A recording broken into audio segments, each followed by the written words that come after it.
I'd hate to be Jimmy Peterson. How would you like Mr. Standish living in the same house with you? Mr. Standish will be sorry he paddled me because I wouldn't be a tattletale. What are you going to do? I'm going to work on getting rid of him.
We're gonna go over the Fitzgeralds to play.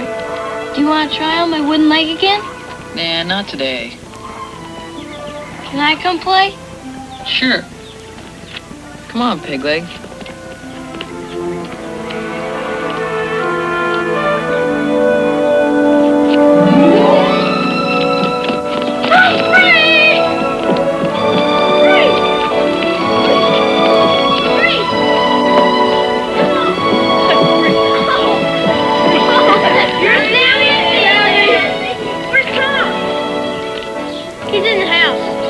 His great brain is trying to figure out a way to get rid of Mr. Standish. 97, 98, 99, 100. Ready or not, here I come.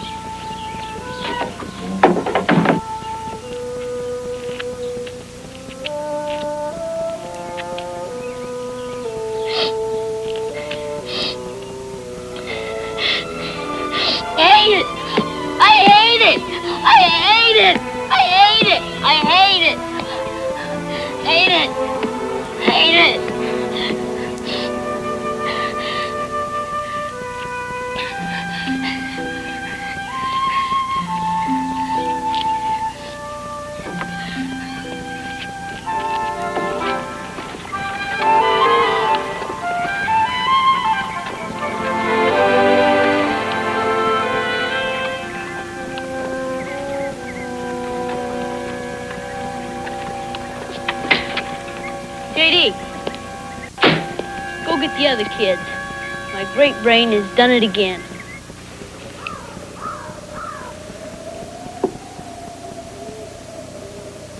You won't have to worry about Mr. Standish anymore. Before I tell you my plan, I want you all to take an oath on the skull of this dead Indian chief. Now, I want you all to place your right hand on the skull.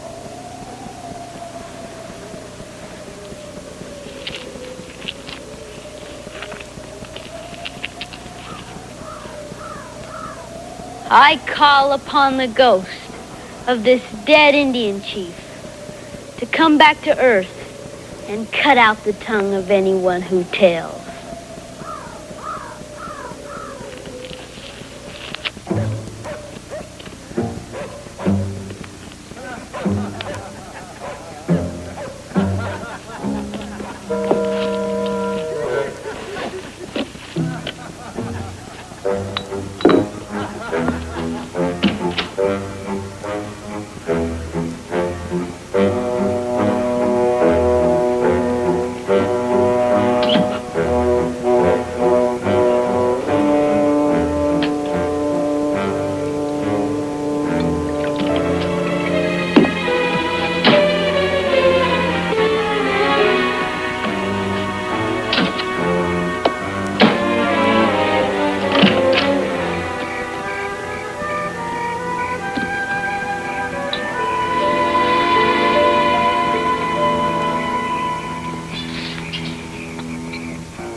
something very serious I want to talk to you about.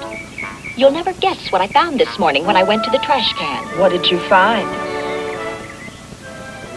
And there were more where this came from. Simply disgraceful. Then why are you telling me this? You know I don't touch strong drink. I'll thank you, Mrs. Peterson, to tell your boarders I do not want them throwing their empty whiskey bottles in my trash cans. Well, I'll thank you, Mrs. Taylor, not to go accusing my boarders. None of them touches a drop. You and your boarders are the only people on the block who aren't Mormons. Then you must have a backslider in your midst. I wouldn't take a boarder who drank or smoked.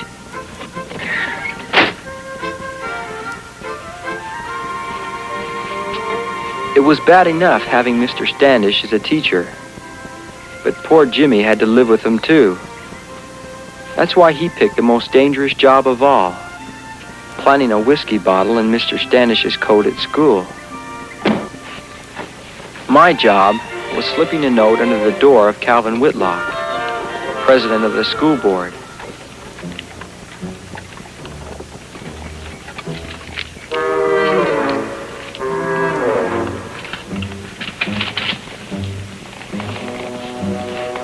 It was under the door, Mr. Whitlock.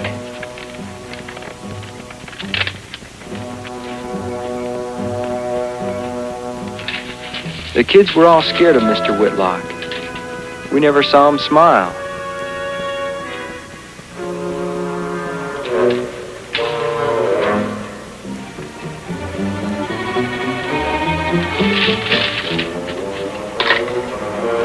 Mrs. Yates, get me Bishop Aiden. And Mrs. Granger. Mrs. Granger, Calvin Whitlock. I'm convening an emergency meeting of the school board. And that's why history is so important. We must learn from our mistakes.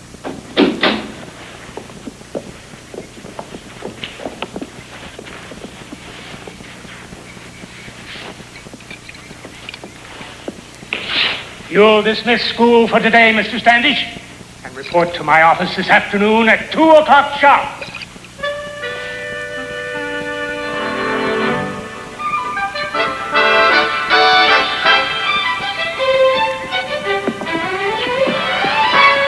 I told you I'd make Mr. Standish sorry he paddled me.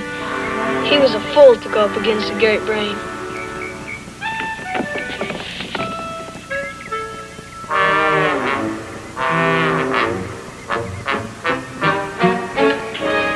You hardly said a word at supper. What's wrong? Mr. Standish. Can't get him off my mind. The man swore to me he never took a drink in his life. Isn't that what a secret drinker would say, especially a teacher? He thinks someone framed him. Who would do a contemptible thing like that? Why do you say contemptible? Now, what would you call the person who ruined my reputation with false evidence? But that's different. Nobody likes Mr. Standish. That's no excuse, Tom. If Mr. Standish is innocent, then somebody in this town has done to him one of the cruelest things that a person can do. I can't help feeling sorry for him, guilty or innocent. But, Papa, Mr. Standish had no right paddling me for not tattletelling. Tom, if you know something that could prove Mr. Standish innocent, you'd better speak up. He had no right to paddle me. Not you.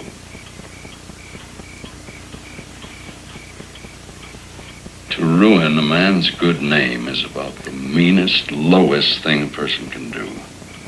If you can save Mr. Standish's reputation, you better start talking. I swore I'd never tell. There comes a time in a man's life when he must break his word to help somebody.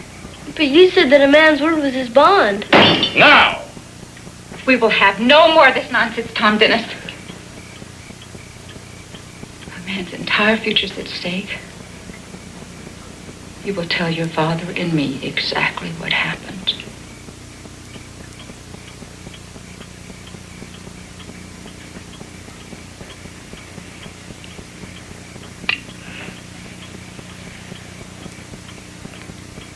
All right. I'll tell. One night after curfew, we sneaked back of the White Horse Saloon and found some whiskey bottles. We planted empties in Mrs. Taylor's trash can. We poured whiskey into 3 other bottles. 2 for Mr. Standish's room and one for inside his coat at school. We wanted to make sure. Of course, to get the ball rolling,